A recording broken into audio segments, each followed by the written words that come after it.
ಕಾಂತಾರದಲ್ಲಿ Tulu version ಅಲ್ಲಿ ರಿಷಬ್ ಶೆಟ್ಟಿ ಅವರಿಗೆ ನೀವು ಡಬ್ ಮಾಡಿದ್ರಿ. ಒಂದು ಅದ್ಭುತ ರೀತಿಯಲ್ಲಿ ಎಲ್ರಿಗೂ ತೋರಿಸಿದಂತ ಒಂದು ಮಹಾನ್ ಕಲಾವಿದ ಅವರು. ನಿಮ್ಮ ತಂದೆಯವರು ಅಚ್ಯುತ್ ಕುಮಾರ್ ಅವರಿಗೆ ಡಬ್ ಮಾಡಿದ್ದಾರೆ. ಅವಕಾಶ ಕೊಡ್ಲಿಕ್ಕೆ ಅಂದ್ರೆ ಯಾರು ಡಿಸೈಡ್ ಮಾಡಿದ್ದು, ಅಂದ್ರೆ ಹೇಗ್ ಬಂತು ಈ ಡಿಸ್ಕಷನ್ ಅಂತ? ಜುಗಲ್ ಬಂದಿ ಅಪ್ಪ ವಿಲನ್ ಮಾಡಿದ್ರು, ನಾನು ರಿಷಬ್ ಸರ್ ವಾಯ್ಸ್ಗೆ ಇದು ಕೊಟ್ಟಿದ್ದೆ. ಡಬ್ ಮಾಡುವಾಗ ಅವ್ರ ಸ್ಪೀಡಿಗೆ ಮ್ಯಾಚ್ ಮಾಡೋದು ಎಷ್ಟು ಕಷ್ಟ ಆಯ್ತು ನಿಮಗೆ ಕಾಂತಾರ ಸಿನಿಮಾದಲ್ಲಿ ಅಂತ? ಸರ್ದು ವೊಕ್ಯಾಬ್ಯುಲರಿಟಿಗೆ ಒಂದು ಸ್ವಲ್ಪ ಕಷ್ಟನೇ. ಶೋಕಿ ಅಂತೆ. ಕಾಂತಾರ ಪಾರ್ಟ್ 1 ಅಂದ್ರೆ ಪ್ರೀಕ್ವೆಲ್, ಅದರಲ್ಲಿ ನೀವು ಬ್ಯಾಕ್ ಗ್ರೌಂಡ್ ಡೈರೆಕ್ಟರ್ ಆಗಿ ಕೆಲಸ ಮಾಡ್ತಿದ್ದೀರಾ ಅಂತ ಹೇಳಿದ್ರಿ. ಸರ್ ಹೇಗೆ ಬರ್ತಾ ಇದೆ ಸರ್? ಏನಾದರೂ ಒಂದು ಸಣ್ಣ ಅಪ್ಡೇಟ್ ಕೊಡೋದಾದ್ರೆ. ಮೈಲ್ ಸ್ಟೋನ್ ಆಗುತ್ತೆ ಅಂತ ನನ್ನ ನಂಬಿಕೆ ಇದೆ. ಕನ್ನಡದಲ್ಲಿ ಅಂದ್ರೆ ಯಾರ್ಯಾರಿಂದ ಇನ್ಸ್ಪಿರೇಷನ್ ಅನ್ನು ಪಡ್ಕೊಳ್ತೀರಾ ಹೇಗೆ ಅಂತ? ದರ್ಶನ್ ಸರ್ ಆಗಿರಲಿ, ಪುನೀತ್ ಸರ್ ಆಗಿರಲಿ, ಸುದೀಪ್ ಸರ್, ಎಸ್ ಸರ್. ಎಲ್ಲ ಕ್ವಾಲಿಟಿ ನಮ್ಗೆ ಬರೋಕ್ಕಾಗಲ್ಲ, ಯಾಕಂದ್ರೆ they are one and only piece. ನಮಸ್ಕಾರ ಸ್ನೇಹಿತರೆ, ನ್ಯಾಷನಲ್ ಟಿವಿಯ ಈ ಒಂದು ವಿಶೇಷ ಸೆಗ್ಮೆಂಟಿಗೆ ಸ್ವಾಗತ. ನಾನು ಸುಜಯರಾಜ್. ಸ್ನೇಹಿತರೆ, ತುಳು ಚಿತ್ರರಂಗದಲ್ಲಿ ಸುಮಾರು 20ಕ್ಕೂ ಹೆಚ್ಚು ಸಿನಿಮಾಗಳನ್ನು ಮಾಡಿ ಆ್ಯಕ್ಷನ್ ಕಿಂಗ್ ಅಂತ ಬಿರುದನ್ನು ಪಡ್ಕೊಂಡಿರುವಂತಹ ಅರ್ಜುನ್ ಕಾಪಿಕಾಡ್ ಅವರು ನಮ್ಮ ಜೊತೆಗಿದ್ದಾರೆ. ಅವರು ಕನ್ನಡದಲ್ಲೂ ಕೂಡ ಮುಗುಳುನಗೆ, ಮಾಲ್ಗುಡಿ ಡೇಸ್ ಈ ರೀತಿ ಕೆಲವು ಸಿನಿಮಾಗಳಲ್ಲಿ ಕಾಣಿಸ್ಕೊಂಡಿದ್ದಾರೆ. ಜೊತೆಗೆ ಏನು ರಾಷ್ಟ್ರ ಪ್ರಶಸ್ತಿ ಬಂತಲ್ಲ ಕಾಂತಾರ ಸಿನಿಮಾದಲ್ಲಿ, ತುಳು ವರ್ಷನ್ಗೆ ರಿಷಬ್ ಶೆಟ್ಟಿ ಅವರಿಗೆ ಇವರೇ ವಾಯ್ಸ್ ಕೊಟ್ಟಿರೋದು. ಸದ್ಯಕ್ಕೆ ನಮ್ಮ ಜೊತೆಗೆ ಅವ್ರು ಮಾತಾಡೋಕೆ ಸಿಕ್ಕಿದ್ದಾರೆ. ಮಾತಾಡಿಸ್ತಾ ಹೋಗೋಣ ಬನ್ನಿ. ಸರ್ ನಮಸ್ತೆ, ಹೇಗಿದ್ದೀರಾ? ಆರಾಮಾಗಿದ್ದೀನಿ. Good sir. ಸರ್, ಆ್ಯಕ್ಚುಲಿ ಕನ್ನಡದಲ್ಲಿ ನೀವು ಸಿನಿಮಾಗಳನ್ನು ಮಾಡಿರೋದು ಬಹಳ ಕಡಿಮೆ. ಈಗ 4ನೇದು ಮತ್ತು 5ನೇ ಸಿನಿಮಾ ಬರ್ತಾ ಇದೆ ಅಷ್ಟೇ. ಸೊ ಬಟ್ ತುಳು ಚಿತ್ರರಂಗದಲ್ಲಿ ಆ್ಯಕ್ಷನ್ ಕಿಂಗ್ ಅಂತ ನೀವು ಬಿರುದನ್ನು ಕೂಡ ಪಡ್ಕೊಂಡಿದ್ದೀರಾ. ಸುಮಾರು 23 ಸಿನಿಮಾಗಳಿಗೂ ಹೆಚ್ಚು ಸಿನಿಮಾಗಳಲ್ಲಿ ನೀವು ಲೈಕ್ ಹೀರೋ ಆಗಿ ಕಾಣಿಸ್ಕೊಂಡಿದ್ದೀರಾ. ಸೊ ಕನ್ನಡ ಚಿತ್ರರಂಗಕ್ಕೆ ಮತ್ತೆ ಎಂಟ್ರಿ ಕೊಡ್ತಾ ಇರೋವಂಥದ್ದು ಎಷ್ಟು ಖುಷಿ ಕೊಡ್ತಿದೆ ಈಗ ಅಂತ? ತುಂಬ ಖುಷಿ ಸರ್. ಯಾವಾಗಲೂ ಒಂದು ಆರ್ಟಿಸ್ಟಿಗೆ ದೊಡ್ಡ ಪ್ಲ್ಯಾಟ್ಫಾರ್ಮ್ಗೆ ಹೋಗೋದಂದರೆ ತುಂಬ ಇಷ್ಟ. ಸೊ ನಾನು ತುಳು ಸಿನಿಮಾ ಮಾಡಬೇಕಿದ್ರೂ ಅದೇ ನಮ್ಮ ಒಂದು ಆ್ಯಕ್ಚುಲಿ ಗೋಲ್ ಆಗಿತ್ತು, ಅಂದರೆ ಒಂದೊಂದು ಸ್ಟೆಪ್ಪೇ ಮುಂದೆ ಹೋಗ್ಬೇಕಂತ ಹೇಳಿ. ಸೊ ಕನ್ನಡ ಫಿಲ್ಮ್ ಇಂಡಸ್ಟ್ರಿ ಒಂದು ದೊಡ್ಡ ಸಾಗರ ಥರ. ಸೊ ಅದರಲ್ಲಿ ಒಂದು ಫಿಲ್ಮಲ್ಲಿ ನಾವು ಅಭಿನಯ ಮಾಡೋಕ್ಕೆ ನಮಗೊಂದು ಅವಕಾಶ ಸಿಗೋದೇ ಒಂದು ತುಂಬ ಖುಷಿ. ಆ್ಯಂಡ್ ತುಂಬ ಎಕ್ಸೈಟೆಡ್ ಆಗಿದ್ದೀನಿ ಸರ್. ಆ್ಯಂಡ್ ಒಂದು ಒಳ್ಳೆ ಟೀಮ್ ಜೊತೆ ಟೈಅಪ್ ಆಗಿದ್ದೀನಿ. ಸೊ ತುಂಬ ಖುಷಿ ಆಗುತ್ತೆ ಸರ್. ತೆಲಿಕೆದ ಬೊಳ್ಳಿ ಬಂದಿದ್ದು 2012ರಲ್ಲಿ. ಸೊ ಈಗ 12 ವರ್ಷಗಳ ಸಿನಿಮಾ ಜರ್ನಿ ಇದೆ. ಸೊ ಸಿನಿಮಾ ಜರ್ನಿ ನೋಡುವಾಗ ನಿಮ್ಮ ಲೈಕ್ ಬ್ಯಾಕ್ಗ್ರೌಂಡ್ ನೋಡುವಾಗ ಏನು ಅನ್ಸುತ್ತೆ ನಿಮ್ಗೆ? ಎಷ್ಟು ಖುಷಿ ಆಗುತ್ತೆ? ತುಂಬ ಖುಷಿ ಆಗುತ್ತೆ ಸರ್. ಅಂದರೆ ತುಂಬ ಪ್ಯಾಷನಿಂದನೇ ನಾನು ಈ ಇಂಡಸ್ಟ್ರಿಗೆ ಬಂದಿರೋದು. ಆ್ಯಂಡ್ ನಮ್ಮ ಅಪ್ಪಾಜಿ ದೇವದಾಸ್ ಕಾಪಿಕಾಡ್ ಸರ್ ಅವರು ಕೂಡ ಒಂದು ಲೆಜೆಂಡರಿ ಫಿಗರ್ ನಮ್ಮ ಮಂಗಳೂರಲ್ಲಿ. ಸೊ ಅವರ ಒಂದು ಗರಡಿಯಲ್ಲಿ ಪಳಗಿ ನಾನು ಒಂದು ಸಿನಿಮಾಗಳನ್ನು ಮಾಡಬೇಕಂತ ಬಂದಿದ್ದೀನಿ. So it's a great experience sir. And ಇನ್ನೂ ತುಂಬ ಖುಷಿ ಆಗುತ್ತೆ ಅಂತ ಹೇಳಿದ್ರೆ, ಎವ್ರಿ ಸ್ಟೆಪ್ ನನಗೆ ಒಂದು ಲರ್ನಿಂಗ್ ಪ್ರೋಸೆಸ್ ಆಗಿತ್ತು. ಅದ್ರ ಮಧ್ಯೆ ನಾನು ಡೈರೆಕ್ಷನು ಮಾಡ್ತಾಯಿದ್ದೆ ಸಿನಿಮಾಗೆ, ಅದ್ರ ಜೊತೆ ಆ್ಯಕ್ಟಿಂಗನ್ನು ಮಾಡ್ತಾಯಿದ್ದೀನಿ. ಆ್ಯಂಡ್ ಇವಾಗ ಆಲ್ರೆಡಿ ಒಂದು 3 ಸಿನಿಮಾ ಲೈನಪ್ ಆಗಿದೆ ಕನ್ನಡದಲ್ಲಿ. ಸೊ ಅಷ್ಟೊಂದು ಕಷ್ಟಪಟ್ಟಿದ್ದಕ್ಕೆ ಜನರು ಕೊಟ್ಟ ಪ್ರೀತಿಗೆ ಒಳ್ಳೆಯ ಅವಕಾಶಗಳು ಬರ್ತಾ ಇದೆ ಅಂತ ತುಂಬ ಖುಷಿ ಇದೆ. ನಾಯಕರಾಗಿ ಕಾಣಿಸ್ಕೊಳ್ಳೋದ್ರ ಜೊತೆಗೆ ನೀವು ಆ್ಯಕ್ಚುಲಿ ಅಸಿಸ್ಟೆಂಟ್ ಡೈರೆಕ್ಟರ್ ಆಗಿ ಮತ್ತು ನಿರ್ದೇಶನಕ್ಕೂ ಕೂಡ ಕಾಲಿಟ್ರಿ. ಲೈಕ್ ರಾಪಟ ಅನ್ನುವಂತಹ ಸಿನಿಮಾ ಕೂಡ ಡೈರೆಕ್ಟ್ ಮಾಡಿದ್ರಿ. ಸೊ ಆ ಜರ್ನಿ ಹೇಗಿತ್ತು ನಿಮಗೆ ಅಂತ?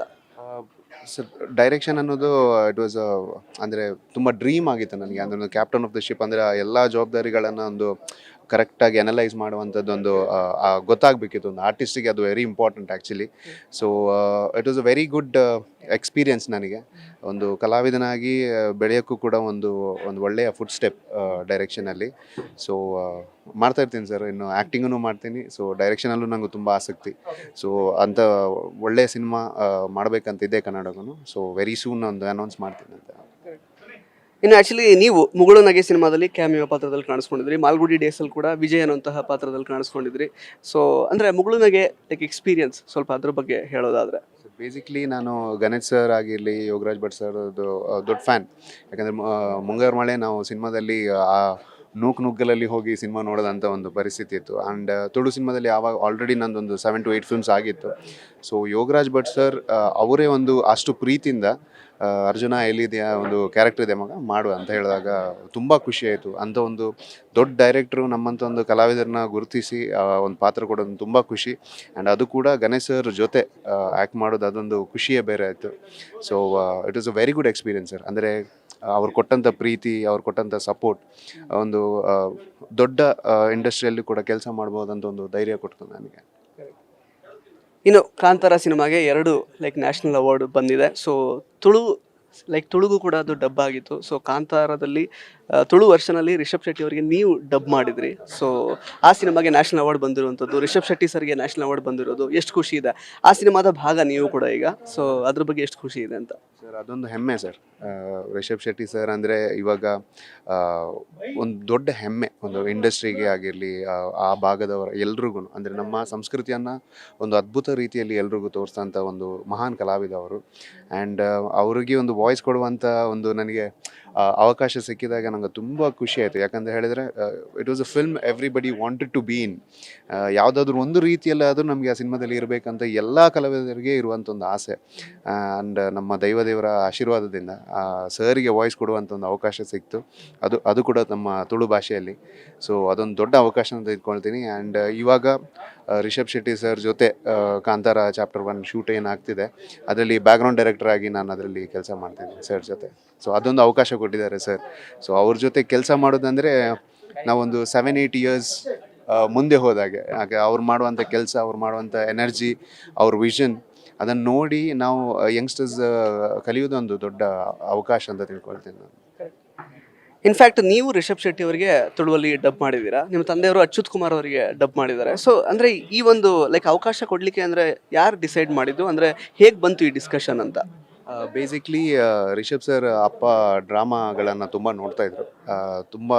ಅವ್ರಿಗೆ ತುಂಬ ಇಷ್ಟ, ತುಳು ಡ್ರಾಮಾಗಳನ್ನೆಲ್ಲ ನೋಡೋದೆಲ್ಲ ತುಂಬ ಇಷ್ಟ. ಅದ್ರ ಜೊತೆ ಸಿನಿಮಾನು ನೋಡ್ತಾಯಿದ್ರು ಸರ್. ಆ್ಯಂಡ್ ಆ ವಾಯ್ಸ್ ಆಗಿರಲಿ, ಆ ಮಾಡ್ಯುಲೇಷನ್ಸ್ ಆಗಿರಲಿ, ಸರ್ ಪಾತ್ರಕ್ಕೆ ಅದು ಸೂಟ್ ಆಗುತ್ತೆ ಅಂತ ಹೇಳಿ ಸರ್ ಡಿಸೈಡ್ ಮಾಡಿದರು. ಆ್ಯಂಡ್ ಅದ್ರ ಜೊತೆ ನನ್ನ ಫ್ರೆಂಡ್ ಸನಿಲ್ ಗುರು ಅದರ ಸ್ಕ್ರಿಪ್ಟ್ ಸೂಪರ್ವೈಸರ್ ಆಗಿ ಒನ್ ಆಫ್ ದಿ ರೈಟರ್ ಆಗಿದ್ದರು. ಆ್ಯಂಡ್ ಅವ್ರಿಗೂ ಅದೇ ಅನಿಸ್ತು. ಸೊ ಅವರು ಸರ್ ಜೊತೆ ಡಿಸ್ಕಸ್ ಮಾಡಿದಾಗ ಇಲ್ಲ ಅರ್ಜುನ್ ಮಾಡ್ಬೋದು ಅಂತ ಹೇಳಿ ಅದೊಂದು ಬಂತು. ಆ್ಯಂಡ್ ಅಚ್ಯುತ್ ಕುಮಾರ್ ಸರಿಗೆ ಆಫ್ಕೋರ್ಸ್ ಸರ್ದು ವಾಯ್ಸ್ ಅವರು ಅಷ್ಟು ಮಾಡ್ಯುಲೇಷನಲ್ಲಿ ಮಾತಾಡ್ತಾರೆ. ಆ್ಯಂಡ್ ಅದಕ್ಕೆ ಸರಿಯಾಗಿ ತುಳುವಲ್ಲಿ ಆ ಮಾಡ್ಯುಲೇಷನ್ಸ್ ಕೊಡೋಕ್ಕೆ ಅಂಥದ್ದೇ ಒಂದು ಯಾರಾದರೂ ಆ ವೊಕ್ಯಾಬ್ಯುಲರಿಟಿ ಇರುವಂಥರ ಬೇಕು. ಸೊ ದೇವದಾಸ್ ಕಾಪಿಕಾಡ್ ಸರ್ ನಮ್ಮ ಅಪ್ಪನ ಸರ್ ಕೇಳ್ಕೊಂಡ್ರು, ಅಂದರೆ ಮಾಡ್ಬೋದಾ ಅಂತ ಸರ್. ಸೊ ಡ್ಯಾಡಿ ಖುಷಿಯಿಂದ ಹೋದರು ಅವ್ರು ಕೂಡ. So it was a very jugalbandi. ಅಪ್ಪ ವಿಲನ್ ಮಾಡಿದ್ರು, ನಾನು ರಿಷಬ್ ಸರ್ ವಾಯ್ಸ್ಗೆ ಇದು ಕೊಟ್ಟಿದ್ದೆ. So it was a great experience sir. Sir, ಇನ್ನು ಕಾಂತಾರ ಪಾರ್ಟ್ 1 ಅಂದರೆ ಪ್ರೀಕ್ವೆಲ್, ಅದರಲ್ಲಿ ನೀವು ಬ್ಯಾಕ್ಗ್ರೌಂಡ್ ಡೈರೆಕ್ಟರ್ ಆಗಿ ಕೆಲಸ ಮಾಡ್ತಿದ್ದೀರಾ ಅಂತ ಹೇಳಿದ್ರಿ. ಸರ್ ಹೇಗೆ ಬರ್ತಾ ಇದೆ ಸರ್? ಏನಾದರೂ ಒಂದು ಸಣ್ಣ ಅಪ್ಡೇಟ್ ಕೊಡೋದಾದರೆ ಸಿನಿಮಾ ಬಗ್ಗೆ. ಬಿಕಾಸ್ ರಿಷಬ್ ಸರ್ನ ತುಂಬ ಸಲ ಕೇಳಿದ್ದೀವಿ, ಬರ್ತೀನಿ ಅಂತ ಅಷ್ಟೇ ಹೇಳ್ತಾರೆ ಅವರು. ಬಟ್ ಹೆಂಗೆ ಬರ್ತಿದೆ, ವಿಷನ್, ಒಂದು ಐಡಿಯಾ ಬಂದಿರುತ್ತೆ ನಿಮಗೆ. ಕದಂಬ ಪ್ಲಸ್ ಅಂದರೆ ದೇವರುಗಳನ್ನು ಆ್ಯಕ್ಚುಲಿ ಕ್ಲಬ್ ಮಾಡುವಂತಹ ಒಂದು ಅವರು ಸ್ಕ್ರಿಪ್ಟನ್ನು ಮಾಡ್ಕೊಂಡಿದ್ದಾರೆ. ಬಿಕಾಸ್ ಟೀಸರಲ್ಲಿ ಅದನ್ನೇ ಅವರು ಇಂಟ್ರೊಡಕ್ಷನ್ ವೀಡಿಯೋ ಅಂತ ಏನು ಬಿಟ್ಟಿದ್ರು ಅದನ್ನು ತೋರಿಸಿದ್ದಾರೆ ಅಷ್ಟೇ. ಸೊ ಹೆಂಗೆ ಬರ್ತಾ ಇರುತ್ತೆ ಸರ್? ಅಂದರೆ ನಿಮಗೆ ಅದ್ರ ಬಗ್ಗೆ ಕಂಪ್ಲೀಟಾಗಿ ಹೇಳದೇ ಇದ್ರು ಅಟ್ಲೀಸ್ಟ್ ಒಂದು ಜಿಸ್ಟ್ ಕೊಡೋದಾದರೆ. Sir, to be very frank, ನಾನು ಸರ್ ಜೊತೆ ಈಗ ಕೆಲಸ ಮಾಡಬೇಕಾದ್ರೆ ನಾನು ಇವಾಗ ಬ್ಯುಸಿ. ಸರಿಂದ ಏನು ಕಲಿಬೇಕಂತ ನಾನು ಅದನ್ನೆಲ್ಲ ನೋಡ್ಕೊಳ್ತಾ ಇದ್ದೀನಿ. And of course sir, Rishab Shetty ಸರ್ದು ಅವ್ರು ಬಂದಂಥ ರೀತಿ ನಮಗೆಲ್ರಿಗೂ ಗೊತ್ತಿದೆ. ಅಂದರೆ ಈಗಿರುವಂಥ ಎಲ್ಲ ಕಲಾವಿದರಿಗೆ ಒಂದು ದೊಡ್ಡ ಸ್ಫೂರ್ತಿ ಅವರು. ಸೊ ಅವರು ಸಿನಿಮಾನ ಯಾವ ರೀತಿ ಮಾಡ್ತಾರಂತ ನಾವು ಅಲ್ಲಿ ಇದ್ದು ಅಲ್ಲ, ನಾವು ಅಲ್ಲಿ ಇಲ್ಲದಿದ್ರೂ ಈವನ್ ಇಫ್ ನಾರ್ಮಲ್ ಆಡಿಯನ್ಸ್ಗೂ ಗೊತ್ತಿರುತ್ತೆ ಅದು ಸಿನಿಮಾ ಹೆಂಗೆ ಬರುತ್ತೆ ಅಂತ. ಅದ್ಭುತವಾಗಿ ಸಿನಿಮಾ ಬರ್ತಾ ಉಂಟು sir. So definitely it will be a huge treat ನಮ್ಮ ಕನ್ನಡ ಸಿನಿಮಾ ರಂಗಕ್ಕೆ ಆಗಿರಲಿ, ಅಲ್ಲ ನಮ್ಮ ಮಂಗಳೂರು ಭಾಗದ ಎಲ್ಲ ಕಲ್ಚರಿಗೆ ಆಗಿರಲಿ. ಇದೊಂದು ದೊಡ್ಡ ಒಂದು ಮೈಲ್ ಸ್ಟೋನ್ ಆಗುತ್ತೆ ಅಂತ ನನ್ನ ನಂಬಿಕೆ ಇದೆ. ಸೊ ಹಾಗಾದರೆ ಕಾಂತಾರ 1 ಕೂಡ ರಿಷಬ್ ಶೆಟ್ಟಿ ಅವರಿಗೆ ಡಬ್ ಮಾಡೋದು ನೀವೇ ತುಳುವಲ್ಲಿ? ಗೊತ್ತಿಲ್ಲ ಸರ್, ಅದು ಗೊತ್ತಿಲ್ಲ. ಅದು ಆವಾಗ ಸಿಕ್ಕಿದಂಥ ಅವಕಾಶ. ಸೊ ಅದನ್ನು ಯಾವತ್ತೂ ನಾನು ತುಂಬ ಪ್ರೀತಿ ಮಾಡಿದ್ದೀನಿ ಆ ಒಂದು ಅವಕಾಶನ. ಸೊ ಡೆಫಿನೆಟ್ಲಿ ಸರ್ ಏನಾದರೂ ಮಾಡೋಕ್ಕೆ ಹೇಳಿದರೆ ನಾನು ಖಂಡಿತ ಮಾಡ್ತೀನಿ. ಇನ್ನು ಸರ್, ಆ್ಯಕ್ಚುಲಿ ಈಗ ಇದು ದೈವಗಳು ಅಂತ ಹೇಳುವಾಗ ಆ್ಯಕ್ಚುಲಿ ದಕ್ಷಿಣ ಕನ್ನಡ ಭಾಗದಲ್ಲಿ ತುಂಬಾ ಒಂದು ಸೆನ್ಸಿಟಿವ್ ಟಾಪಿಕ್ ಅದು. ಅದನ್ನು ಈ ರೀತಿ ದೊಡ್ಡ ಮಟ್ಟದಲ್ಲಿ ರಿಷಬ್ ಶೆಟ್ಟಿ ಅವರು ಟಚ್ ಮಾಡಿ ಅದನ್ನು, ಅಂದರೆ ಎಷ್ಟೊಂದು ಜನಕ್ಕೆ ಆ್ಯಕ್ಚುಲಿ ಆ ಒಂದು ಆಚರಣೆಗಳು ಹೇಗಿರುತ್ತೆ ಅನ್ನೋದೇ ಗೊತ್ತಿರಲಿಲ್ಲ. ಇನ್ಫ್ಯಾಕ್ಟ್ ಕರ್ನಾಟಕದಲ್ಲಿ ಇದ್ದವರಿಗೇ ಗೊತ್ತಿಲ್ಲ ಅದು, apart from Dakshina Kannada people.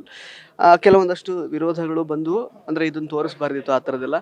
ಕೆಲವೊಂದಷ್ಟು ಇಲ್ಲ, ನಮ್ಮ ಸಂಸ್ಕೃತಿಯನ್ನು ಇಷ್ಟು ದೊಡ್ಡ ಮಟ್ಟದಲ್ಲಿ ಇಷ್ಟು ಚೆನ್ನಾಗಿ ಎಕ್ಸಿಕ್ಯೂಟ್ ಮಾಡಿದ್ದಾರೆ ಅಂತ ಪ್ರಶಂಸೆ ಕೂಡ ಬಂತು. ಈ ವಿಚಾರವಾಗಿ ರಿಷಬ್ ಶೆಟ್ಟಿ ಅವರು ಯಾವತ್ತಾದರೂ ಡಿಸ್ಕಸ್ ಮಾಡಿದ್ದು ಆ ಥರದ್ದೆಲ್ಲ ಉಂಟಾ ನಿಮ್ಮ ಹತ್ರ ಅಂತ? ನಾವು ಸರ್ ಜೊತೆ ನಮಗೆ ನಿಂತ್ಕೊಂಡು ಮಾತಾಡೋದೇ ಒಂದು ಒಳಗಿಂದ ಭಯ ಇರುತ್ತೆ. ಸರ್ ಜೊತೆ ಇದ್ದಾಗ ಬರೀ ನಾವು ವರ್ಕ್ ಬಗ್ಗೆನೇ ಮಾತಾಡ್ತಿರ್ತೀವಿ, ಯಾವ ರೀತಿ ಮಾಡೋದು ಏನಂತ. Because sir is totally workaholic. So sir ಜೊತೆ ಇದ್ಮೇಲೆ ನಾವು ಕೂಡ ವರ್ಕಹಾಲಿಕ್ ಆಗಬೇಕಾಗತ್ತೆ, ಇಲ್ಲಾಂದರೆ ಸರ್ ಸ್ಪೀಡ್ಗೆ ನಮ್ಗೆ ಮ್ಯಾಚ್ ಆಗೋಲ್ಲ. ಸೊ ಆಲ್ ದ ಟೈಮ್ ನಾವು ಜೊತೆಗಿದ್ದಾಗ we are only speaking of work ಅಷ್ಟೇ ಸರ್. ಆ್ಯಕ್ಚುಲಿ ಅದು ಸ್ಪೀಡ್ ಅಂತ ಬರುವಾಗ ಅದೇ ಕೇಳಲಿಕ್ಕಿದ್ದೆ ನಾನು. ಅಂದರೆ ಡಬ್ ಮಾಡುವಾಗ ಅವ್ರ ಸ್ಪೀಡಿಗೆ ಮ್ಯಾಚ್ ಮಾಡೋದು ಎಷ್ಟು ಕಷ್ಟ ಆಯಿತು ನಿಮಗೆ ಕಾಂತಾರ ಸಿನಿಮಾದಲ್ಲಿ ಅಂತ? ಡಬ್ ಮಾಡುವಾಗ ಆಫ್ಕೋರ್ಸ್ ಸರ್ ಸರ್ದು ವೊಕ್ಯಾಬ್ಯುಲರಿಟಿಗೆ ಒಂದು ಸ್ವಲ್ಪ ಕಷ್ಟನೇ. ಆದರೆ ನಮಗೆ ತುಳು ಲ್ಯಾಂಗ್ವೇಜಲ್ಲಿ ಒಂದು ಸ್ವಲ್ಪ ಜಾಸ್ತಿ ಹೋಲ್ಡ್ ಇರೋದ್ರಿಂದ ಸ್ವಲ್ಪ ಈಸಿ ಆಯ್ತು ಸರ್. ಅಂದರೆ ನಾವು ಕೂಡ ಅದು ಮಂಗಳೂರು ಕನ್ನಡದಲ್ಲೇ ಮಾಡಿರೋಂಥ cinema. So Mangaluru Kannada is just immediate translation of Tulu. So ಅದು ನನಗೆ ಒಂದು ಸ್ವಲ್ಪ ಈಸಿ ಆಯಿತು ಮಾಡಬೇಕಾದ್ರೆ. ಅಂದರೆ ಪ್ರೊನೌನ್ಸಿಯೇಷನ್ಸ್ ಆಗಿರಲಿ ಎಲ್ಲ ಅದರೊಂದು ಆ ಫೀಲ್ ಆಗಿರಲಿ. So it was easy to do sir. ಈಗ ತುಳು ಚಿತ್ರರಂಗದಲ್ಲಿ ಸುಮಾರು 23 ಸಿನಿಮಾಗಳು, ಬಟ್ ಕನ್ನಡದಲ್ಲೂ ಕೂಡ ಕೆಲವೊಂದಷ್ಟು ಪ್ರಯತ್ನಗಳನ್ನು ಮಾಡಿದ್ದೀರಾ. ಬಟ್ ಕನ್ನಡ ಆಡಿಯನ್ಸ್ನ ಕ್ರ್ಯಾಕ್ ಮಾಡುವ ನಿಟ್ಟಿನಲ್ಲಿ ಯಾವ ರೀತಿ ಸಿನಿಮಾ ಮಾಡ್ಬೋದು ಅಂತ ನೀವು ಯಾವತ್ತಾದರೂ ಯೋಚನೆ ಮಾಡಿದ್ದೀರಾ? ಬಿಕಾಸ್ ಆಲ್ರೆಡಿ ಇವರ ಡೈರೆಕ್ಟರಲ್ಲಿ ಅಸಿಸ್ಟೆಂಟ್ ಡೈರೆಕ್ಟರ್ ಆಗಿ ಸುಮಾರಷ್ಟು ಸಿನಿಮಾಗಳಿಗೆ ವರ್ಕ್ ಮಾಡಿದ್ದೀರಾ. ಈಗ ಇತ್ತೀಚೆಗೆ ಬಂದಂತಹ ಒಂದು ಪುರುಷೋತ್ತಮನ ಪ್ರಸಂಗ, ಅದರಲ್ಲೂ ಕೂಡ ಅಸಿಸ್ಟೆಂಟ್ ಡೈರೆಕ್ಟರ್ ಆಗಿ ವರ್ಕ್ ಮಾಡಿದ್ದೀರಾ ನೀವು ಡೈರೆಕ್ಷನ್ ಡಿಪಾರ್ಟ್ಮೆಂಟಲ್ಲಿ. ಸೊ ಹೇಗೆ ಕ್ರ್ಯಾಕ್ ಮಾಡ್ಬೋದು? ಬಿಕಾಸ್ ಅಲ್ಲಿ ನೀವು ಆ್ಯಕ್ಷನ್ ಕಿಂಗ್, ಇಲ್ಲಿ ಯಾವ ರೀತಿ ಇಲ್ಲಿ ಕನ್ನಡ ಆಡಿಯನ್ಸ್ಗೆ ಇಷ್ಟ ಆಗೋ ಥರ ಸಿನಿಮಾ ಮಾಡಬೇಕು ಅಂತ ನಿಮ್ಗೆ ಯೋಚನೆ ಇದೆ ಅಂತ? ಸರ್ ಬೇಸಿಕ್ಲಿ ಒಂದು ಒಳ್ಳೆಯ ಸಿನಿಮಾ ಮಾಡಬೇಕಂತಿದೆ ಸರ್. ನಾವು ಯಾವುದು ಇದೇ ರೀತಿಯಲ್ಲಿ ಸಿನಿಮಾ ಮಾಡಿದ್ರೆ ಜನಕ್ಕೆ ಇಷ್ಟ ಆಗುತ್ತೆ ಅಂತ ನಾವು ಮಾಡೋಕ್ಕೆ ಹೋದರೆ ಸರ್ ಡೆಫಿನೆಟ್ಲಿ ಅದು ಎಕ್ಸ್ಪೆಕ್ಟೇಷನಿಂದ ನಾವು ತುಂಬ ಕೆಳಗಿರ್ತೀವಿ. ಸೊ ಇವಾಗ ನಂದೇನು ತಂಡ ಇದೆ ಅವಿಕಾ ಪ್ರೊಡಕ್ಷನ್ಸ್ ಅಂತ. ಸೊ ನಾವೊಂದಷ್ಟು ಸ್ಕ್ರಿಪ್ಟ್ಗಳನ್ನೆಲ್ಲ ಮಾಡಿದ್ದೀವಿ. ಅಂದರೆ ಇಟ್ಸ್ ನಾಟ್ ಬಿಕಾಸ್ ಈ ಥರ ನಾವು ಇಂಪ್ರೆಸ್ ಮಾಡಬೇಕಂತಲ್ಲ, ಯಾವುದೋ ಒಂದು ಕಥೆನ ತುಂಬ ನೀಟಾಗಿ ಡೆಪ್ತಾಗಿ ಹೋಗಿ ಅದ್ರ ಬಗ್ಗೆ ಒಂದಷ್ಟು ರಿಸರ್ಚ್ಗಳನ್ನು ಮಾಡಿ ಅದನ್ನು ಹೇಗೆ ಎಕ್ಸಿಕ್ಯೂಟ್ ಮಾಡ್ತೀವಿ, ಆ ಎಕ್ಸಿಕ್ಯೂಟ್ ಮಾಡಿದಾಗ ನಾವು ಜನರ ಮನಸ್ಸಿಗೆ ಹೇಗೆ ಹೋಗ್ತೀವಿ ಅಂತ ಹೇಳೋದ್ರ ಬಗ್ಗೆನೇ ನಾವು ಡಿಸ್ಕಷನ್ ಮಾಡಿಕೊಂಡು ಇವಾಗ ಒಂದಷ್ಟು 3 ಸ್ಕ್ರಿಪ್ಟ್ಗಳನ್ನು ನಾವು ಫೈನಲ್ ಮಾಡಿ ಲಾಕ್ ಮಾಡಿ ಈಗ ಇಟ್ಟಿದ್ದೀವಿ. ಸೊ ಬೇಸಿಕ್ಲಿ ಇವಾಗ ನಾನು ಕುಂದಾಪುರದಲ್ಲಿ ಬ್ಯಾಕ್ಗ್ರೌಂಡ್ ಡೈರೆಕ್ಟರ್ ಕೆಲಸ ಮಾಡ್ತಿರೋದ್ರಿಂದ ಅದನ್ನು ಈಗ ಮಾಡ್ತಿಲ್ಲ. ನಾನು ಒಂದು ಸ್ವಲ್ಪ ಮೇ ಬಿ 7-8 ಮಂತ್ಸ್ ಬಿಟ್ಟು ಅದನ್ನು ಮಾಡ್ತೀನಿ. ಬಟ್ ಆ ಥರ ನಾವು ಯೋಚನೆ ಮಾಡ್ತೀವಿ ಸರ್. ಅಂದರೆ ಒಂದು ಕಥೆನ ಯಾವ ರೀತಿ ಎಕ್ಸಿಕ್ಯೂಟ್ ಮಾಡಿ ಜನರಿಗೆ ಯಾವ ರೀತಿ ಅದನ್ನು ರೀಚ್ ಮಾಡಿಸ್ಬೇಕಂತ ಹೇಳಿ. ಸೊ ಆ ಕರೆಕ್ಟ್ ರೀತಿಯಲ್ಲಿ ನಾವು ಹೇಳಿದಂಥ ಕತೆ ರೀಚ್ ಆದರೆ ಯಾವ ಕಥೆಯೂ ಯಾವ ಸಿನಿಮಾನೂ ಜನರಿಗೆ ಇಷ್ಟ ಆಗುತ್ತೆ ಸರ್. ಇನ್ನು ಆ್ಯಕ್ಚುಲಿ ಅರ್ಜುನ್ ಕಾಪಿಕಾಡ್ ಅವರ ಇನ್ಸ್ಟಾಗ್ರಾಮ್ ಪೇಜ್ ಓಪನ್ ಮಾಡಿ ನೋಡಿದ್ರೆ ಸಾಕಷ್ಟು ರೀಲ್ಸ್ ಎಲ್ಲ ಸಿಗುತ್ತೆ. ಆ್ಯಕ್ಚುಲಿ ಇನ್ಫ್ಯಾಕ್ಟ್ ಎಲ್ಲ ಕನ್ನಡ ಹೀರೋಸ್ ಆಗಿರ್ಬೋದು, ತಮಿಳ್ ಹೀರೋಸ್ ಎಲ್ರಿಗೂ ನೀವು ರೀಲ್ಸ್ ಮಾಡಿರೋದು ನೋಡಿದ್ವಿ ನಾವು. ಕನ್ನಡದಲ್ಲಿ ಅಂದರೆ ಯಾರ್ಯಾರಿಂದ ಇನ್ಸ್ಪಿರೇಷನನ್ನು ಪಡ್ಕೊಳ್ತೀರಾ ಹೇಗೆ ಅಂತ? ಸರ್ ಡೆಫಿನೆಟ್ಲಿ ಸರ್ ನಮ್ಮ ಕನ್ನಡದ ಎಲ್ಲ ದಿಗ್ಗಜ ಆರ್ಟಿಸ್ಟ್ ಅಂದರೆ ದರ್ಶನ್ ಸರ್ ಆಗಿರಲಿ, ಪುನೀತ್ ಸರ್ ಆಗಿರಲಿ, ಸುದೀಪ್ ಸರ್, ಎಸ್ ಸರ್, ಎಲ್ಲರೂ sir everybody has their own unique style. ಅವ್ರದ್ದೇ ಒಂದು ಯೂನಿಕ್ ಸ್ಟೈಲ್ ಇದೆ. ಸೊ ನಾವು ಯಂಗ್ಸ್ಟರ್ಸ್ ಏನು ಮಾಡಬೇಕಂದ್ರೆ ಎಲ್ಲ ಕ್ವಾಲಿಟಿ ನಮ್ಗೆ ಬರೋಕ್ಕಾಗಲ್ಲ, ಯಾಕೆಂದರೆ they are one and only piece. So ಅವರಿಂದ ಏನು ನಮಗೆ ಒಂದು ಸ್ವಲ್ಪ ತೆಗಿಯೋಕ್ಕಾಗುತ್ತೆ ಅದನ್ನು ಸ್ವಲ್ಪ ತೆಗೆದು ನಾವು ಅದನ್ನು ನಮ್ಮ ಪರ್ಫಾರ್ಮೆನ್ಸ್ ಆಗಿರಲಿ, ನಮ್ಮ ಮ್ಯಾನಲಿಸಮ್ಗಾಗಿರಲಿ ಅದನ್ನು ಯೂಸ್ ಮಾಡಿಕೊಂಡು ಅದೇ ಮಾಡ್ತಾಯಿದ್ದೀವಿ. ಎಲ್ಲ ಯಂಗ್ಸ್ಟರ್ಸ್ ಅದೇ ಮಾಡ್ತಾ ಇದ್ದಾರೆ. ಸೊ ನನಗೆ ಎಲ್ಲ ಆರ್ಟಿಸ್ಟ್, ನಮ್ಮ ಕನ್ನಡದಲ್ಲಿ ಇರುವಂಥ ಎಲ್ಲ ಆರ್ಟಿಸ್ಟ್ ನನ್ನ ಫೇವ್ರೆಟ್. ಅವರಿಂದ ಏನಾದರೂ ಒಂದು ನಾನು ಕಲಿತಾ ಇದ್ದೀನಿ. ಅದನ್ನು ಬರುವಂಥ ಸಿನಿಮಾಗಳಲ್ಲಿ ನಾನು ಇದು ಮಾಡ್ತೀನಿ ಸರ್ ಯೂಸ್ ಮಾಡಿ. ಸರ್ ಕೊನೆಯದಾಗಿ ಆಫ್ಟರ್ ಆಪರೇಷನ್ ಲಂಡನ್ ಕೇಫ್ ಮತ್ತು ಕಲ್ಜಿಗ ಸಿನಿಮಾಗಳ ಬಗ್ಗೆ ಹೇಳೋದಾದರೆ? ಅಫ್ಕೋರ್ಸ್ ಇವಾಗ ಆಫ್ಟರ್ ಆಪರೇಷನ್ ಲಂಡನ್ ಕ್ಯಾಫೆ ಸಿನಿಮಾದಲ್ಲಿ ನಮ್ಮ ಕವಿಶ್ ಅವರು ಅದ್ಭುತವಾಗಿ ಇವಾಗ ನಾವು ಟೀಸರ್ ನೋಡಬೇಕಾದ್ರೂ ಗೊತ್ತಾಗುತ್ತೆ, ವೆರಿ ಪ್ರಾಮಿಸಿಂಗ್ ಆಗಿ ಅವ್ರು ಕಾಣ್ತಾ ಇದ್ದಾರೆ. ಅದರಲ್ಲಿ ಒಂದು ಚಿಕ್ಕ ಪಾತ್ರ ನನಗೆ ರಾಘು ಸರ್ ಕೊಟ್ಟಿದ್ದಾರೆ. ಆ್ಯಂಡ್ ಕವಿಶನು ಅದ್ರ ಮೇಲೆ ಅಂದರೆ ಇದು ಮಾಡಿದ್ದಾರೆ. ಸೊ ಥ್ಯಾಂಕ್ ಯು ಹೇಳಬೇಕು ಅವರಿಗೆ. ಆ್ಯಂಡ್ ಅದೊಂದು ಒಳ್ಳೆಯ ಸಿನಿಮಾ ಸರ್, ಡೆಫಿನೆಟ್ಲಿ ಇಷ್ಟ ಆಗುತ್ತೆ. ಆ್ಯಂಡ್ ಕಲ್ಜಿಗ ಕೂಡ ಒಂದು ನಮ್ಮ ಮಂಗಳೂರಿನ ಒಂದು ಕಲ್ಚರನ್ನು ಎತ್ತಿ ತೋರಿಸುವಂಥ ಒಂದು ಸಿನಿಮಾ. ಸೊ ಅದನ್ನು ಕೂಡ ಜನರು ಪ್ರೀತಿಯಿಂದ ಸ್ವೀಕರಿಸಬೇಕಂತ ನಾನು ಈ ಮೂಲಕ ಎಲ್ಲರ ಹತ್ರ ಕೇಳ್ಕೊಳ್ತಾ ಇದ್ದೀನಿ. Thank you so much Arjun Kapikad ಅವರೇ, ಇಷ್ಟು ಸಮಯ ನಮಗೋಸ್ಕರ ಕೊಟ್ಟು ಮಾತಾಡಿದ್ದಕ್ಕೆ. ನಿಮ್ಮ ಎಲ್ಲ ಪ್ರಾಜೆಕ್ಟ್ಸ್ಗೂ ಒಳ್ಳೆಯದಾಗಲಿ, all the best. Yes. So ಸ್ನೇಹಿತರೆ, ಇದಿಷ್ಟು ಅರ್ಜುನ್ ಕಾಪಿಕಾಡ್ ಅವರ ಮಾತುಗಳು. ಮತ್ತೆ ಭೇಟಿ ಆಗ್ತಾ ಇರೋಣ. ಧನ್ಯವಾದ.